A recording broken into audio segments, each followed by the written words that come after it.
That's some coin. That's some big cake. That'll buy some Lucky That's some Charms. big cake. Tony Messenger, St. Louis Post-Dispatch columnist, joins us. Good morning, Tony Messenger. McGraw, I think I need to make you angry, and you need to give me some walking away money. 19. Let's start at $19 million, and we'll go from there. You can spread it out as long as you need to. Yes. So, in other words, to get you off the show, all I have to do is pay you $19 million? That's all it's going to take. All right. Well, we'll talk. It's a low bar in today's world. We're going to play Russian roulette here with you, Tony Messenger. So to speak. Spin the wheel. What do you want to talk about? The end of the legislative session. What's going on in Washington? What's going on down in Jefferson City? The floor is yours for $19 million. Let's talk for a moment about what's going on in Washington D.C. and just briefly for I know plenty of your listeners are conservative types who probably get tired of Donald Trump being criticized day after day, but just imagine that Hillary Clinton was our president. And the headlines that we're seeing about Donald Trump were about Hillary Clinton. Hillary Clinton gives away Russian classified secrets, not on email, but in the White House, in the Oval Office, to the Russians. And then her employees, the Department of Defense, the Secretary of Defense, National Security Advisor, they come out and deny that anything secret was given away. And then the next day, Hillary Clinton tweets, "You're darn right I did it. It's my job. I'm the president. I can do whatever I want." You can't handle the truth. It is astounding. There is no way, if Hillary Clinton was in the White House, that impeachment proceedings, just based on any one of the 10 or 20 most insane things we've ever seen in the history of U.S. government that have happened in the last 120, 30 days or so, it's beyond comprehension. That's what I ask of my, most of my Republican friends believe the same way that I do, that this is the most insane thing they've ever seen in the history of U.S. government. But those conservatives who just can't get beyond criticism of Donald Trump, I just ask them, imagine that Hillary Clinton were in the White House right now doing just one of the 10 or 20 things that President Trump has done in his initial couple of months.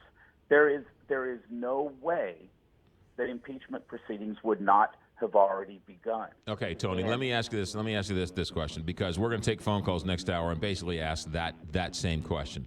But looking back through the history books and through Clinton's impeachment and Nixon stepping down because they were going to start the proceedings, Nixon's own party came to him and said, "You got to go." He lost the faith of the American people finally. Bill Clinton and his supporters never left him. So he lost the trial in the Senate and was allowed to, or he won, I guess, and wasn't convicted in the Senate. His supporters are still very much supporting Donald Trump. So Republicans who might think, you know what, maybe he's gone too far, maybe he still has the majority of people who sent him to the White House a little over 100 days ago, they still support him. So in a sense, he stays for as long as the public wants him to stay. But think about what that means for the nation. If that's the new standard, then as they said on Saturday Night Live the other night, nothing matters anymore. Nothing matters. If that's the new standard, if Republicans accept that as the new standard, then how corrupt is the next far left Democratic administration going to be when we elect eventually a communist or a socialist or whatever and let them get away with whatever they want, because that's the new standard. Nothing matters anymore.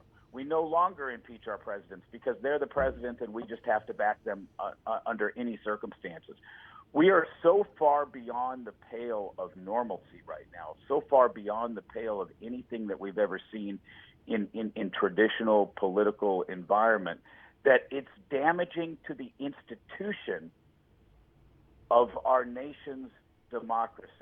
It's absolutely damaging because if we accept that this is the standard for Trump, then it becomes the standard for any future president, Republican, Democrat, etc. And that's the problem.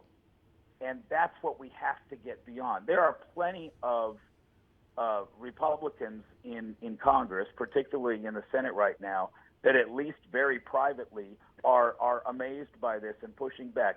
But they're scared. They're choosing their own electorate over what's best for the country. And at some point, we have to turn.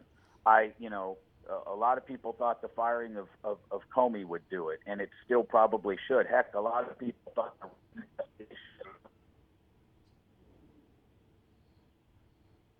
Tony, we're going to let you go because we're losing your cell phone, and I'm officially out of time. Plus, I have to get to the bank and get you that $19 million.